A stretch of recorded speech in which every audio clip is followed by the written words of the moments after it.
Hi, this is Zach here with the Bulletin Board Heroes here at Zach's Traders Cafe for Monday, the 6th of November. Starting off with the FTSE 100, which is between the levels that we've had in the recent past, i.e. 7,300, and up to the 74.90 level, waiting for an end-of-day close outside that range, hopefully on the upside, the 50-day line there, 75.10. So want to see that break and then head up to the top of that February falling trend channel, which is currently at 76.80.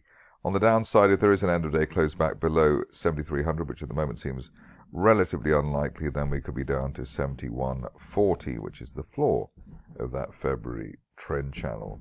Moving on to the DAX, which had a big charting signal the other week with the Bear Trap Island reversal.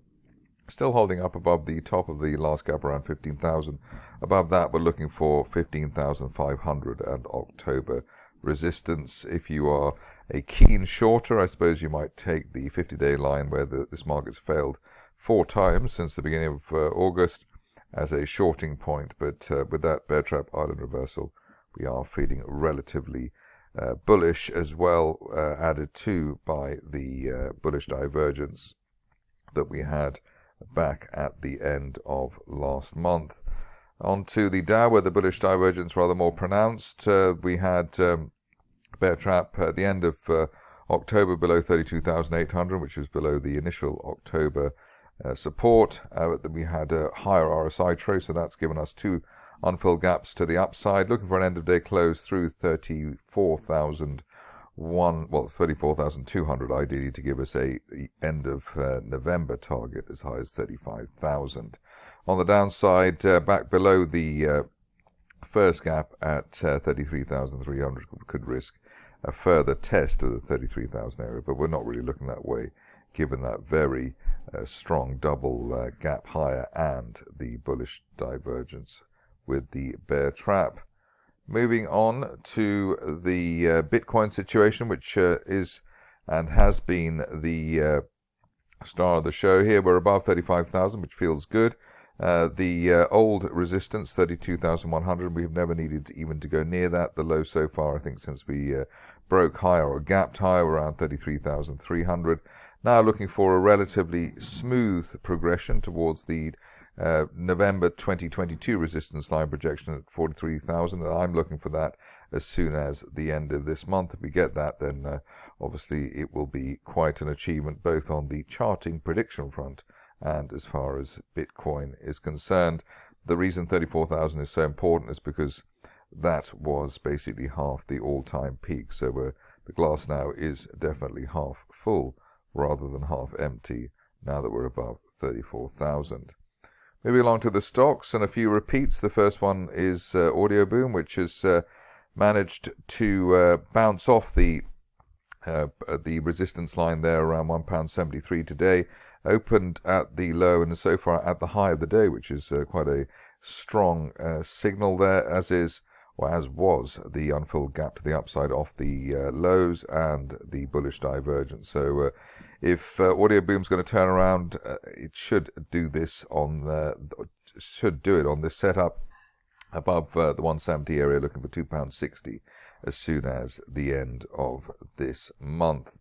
On to Cavendish, which I don't think I've ever covered before, but we've got, I think, two looks at it in the recent past. Here we're trying to break the 50-day line around 7.6 pence. Above that, looking for up to 10 pence by the end of the month at the top of a broadening triangle from back in August, and bullish divergence backing the move higher there. But we're stalling actually just near the old July support there around current levels. So I want to see an end-of-day close through 7.7 pence to seal the deal on the upside. On to Ethernity, and here a bit of jiggery-pokery here. Obviously we went up to around the 4.5 pence level, came back to less than half that, which is typical for the current market. We'll see that in another stock very soon. Above 3p though, looking for the shares to not only retest 4.5 pence, the initial November peak, but head up as high as 7.75 pence by the end of this month. That's a punchy call, but let's be punchy here just for a change. Moving on to future metals, and here Looks as though the share's finally on the move after that extended base building since June. But there is modest bullish divergence there in the RSI window. But what we want to see here is, or are, more end-of-day closes above 2.2 pence. And if we can do that, we can head up to the top of that broadening triangle from May as high as 3 pence by the end of this month. Good to see Galileo having a go at bouncing off the bottom. The view here has been that below 1 pence is a bit too low for this stock, given the news flow, etc. And we're back above a penny now, above 0.9, looking for 1.25 pence by the end of this month. Obviously, this just looks like a bit of a range trade so far, as the shares haven't been able to get through that 1.3 pence level yet. IMC is next, and nice bullish looking situation. Lots of zigzagging within that bull flag there, but above the 1 pence level, looking for 1.6 pence by the end of this month, whatever the shares do in the meantime, which is obviously trying to get rid of as many weak hands as possible before the next leg up. In fact, all that zigzagging in the range does suggest that there could be actually a surprisingly big move for the stock.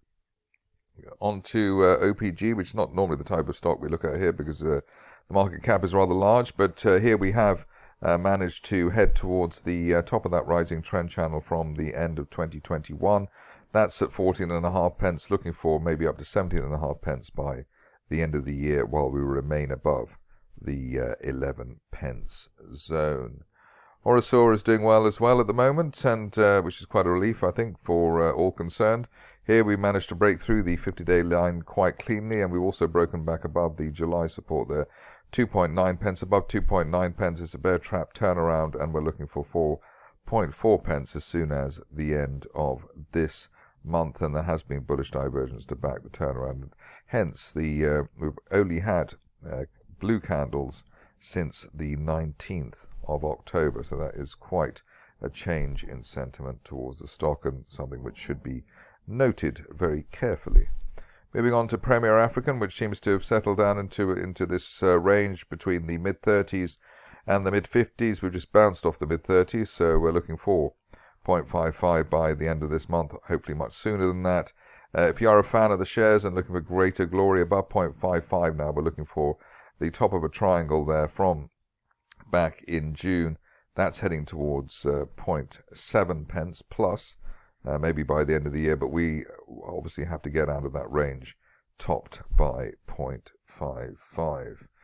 On to a stock which I haven't looked at for a while now. Well, obviously it hasn't been around for a while, but here we've got PennPetro looking better on the fundamental front, but also better on the technical front. We've got a rising 50-day line.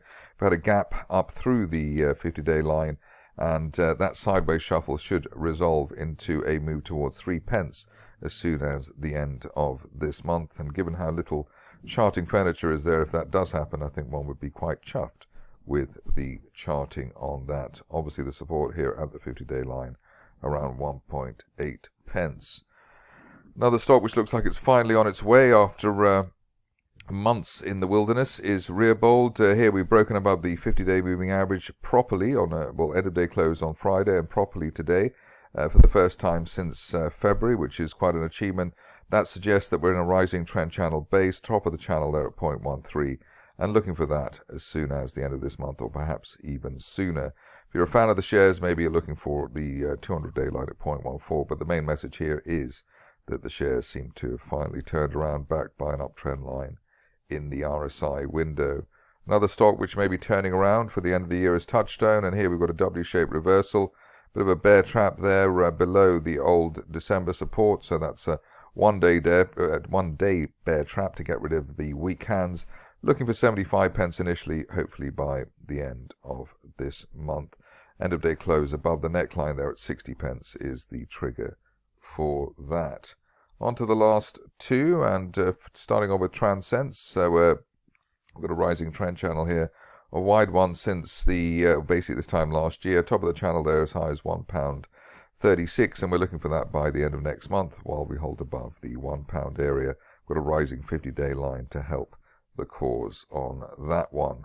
Finishing off with Upland, where calls for the shares to go down and down and down have not actually worked, which is quite nice. Here we had that uptrend line from August, multiple tests of that line there at 2.2 pence, so that looks like that is the floor.